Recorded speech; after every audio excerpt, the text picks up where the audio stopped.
Hey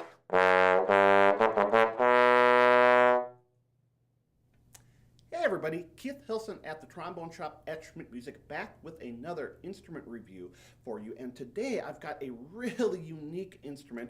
This is a Yamaha YBL-605 bass trombone. So in the late 90s, Yamaha worked on developing a large bore tenor and bass trombone specifically designed with a German style design in mind with this.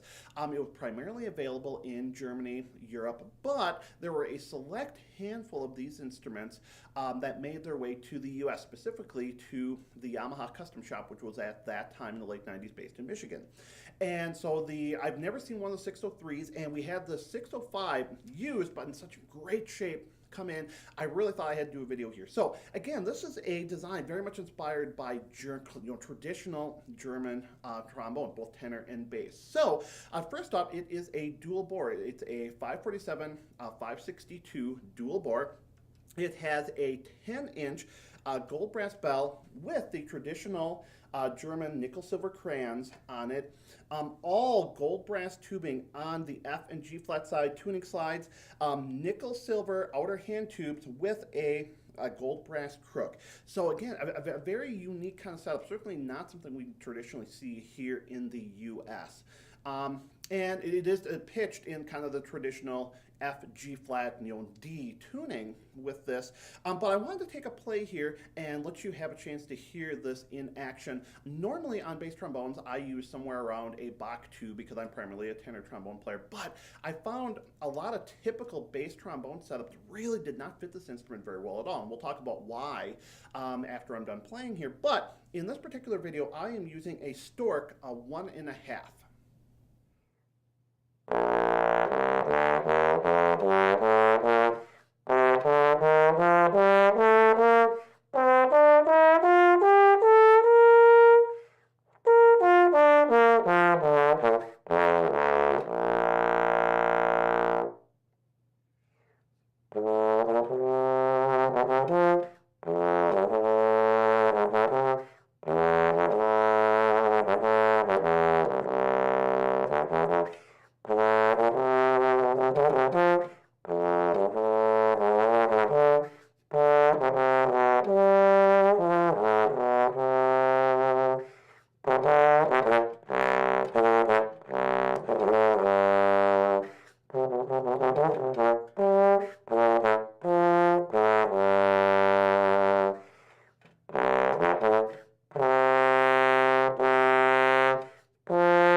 One of the things that really struck me with this instrument right away is that I had to change my approach with how to play this instrument. So, like I'd mentioned before, typically I play on somewhere around like a Bach 1.5, Bach 2 for just kind of day-to-day bass trombone playing. But with this instrument, I found that the overall sound was it was a little bit muffled. It never really felt like it slotted very well, and I didn't have a ton of control. So I said, okay, well, let's try changing this setup. And frankly, a lot of this makes sense with that dual bore setup and everything else here. We know that these instruments are designed to be played with a little bit lighter touch. And so what I did is I went with the Stork 1.5. this has a little bit smaller throat than almost any of the other mouthpiece options out there right now, and it has more of a conical shape to the cup as well, which means that the air, it's a little bit smaller airflow, it gets moving a little bit faster, and I had a suspicion that this would help to, again, help the note slot, give it a little bit more foundation around the edge of the sound, give it a little bit more core, and I really thought that it did. The other thing I found is that I had to slow my approach with this even more.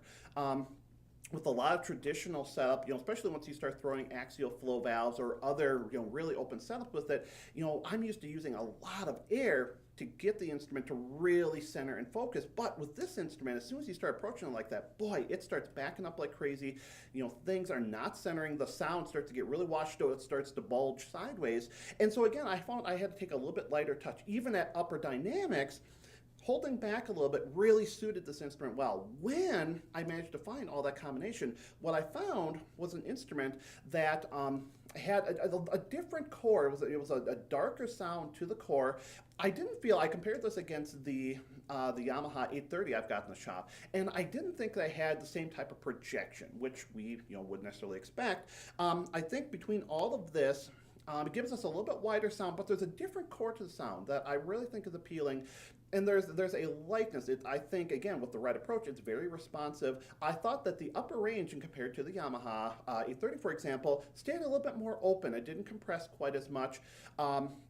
In the lower register, it didn't have as much of that traditional American growl to the sound. It had a little bit of that, but not the same type of energy to it. It settled in place really nicely. And a couple other things, I meant to mention this too before. With this particular model, Yamaha had this particular grip. Now, we've seen a few others. Greenho used this and a few others kind of after the fact. But this came stock with the instrument, which I thought was really interesting and something I hadn't run across before. So, a really unique playing instrument. Again, it takes a different approach. If you're used to a traditional American style setup, it's not really going to work here. But, if you're somebody looking to change things up a little bit, and come at it with a little bit lighter approach, boy, it's a really nice playing instrument. So again, really kind of unique, one-of-a-kind instrument I haven't seen in a while. I hope you enjoyed the review of it here. As always, if you have any comments, if you've had a chance to play this instrument, or let us know what you heard in the video, feel free to leave those comments below. If you liked the video, think about giving it a thumbs up. If you haven't already done so, consider subscribing to our channel. We're hopefully creating new, fresh content that's interesting to you all the time. And as always, you can find us on Facebook, Instagram, and Twitter. Thanks for watching, everybody.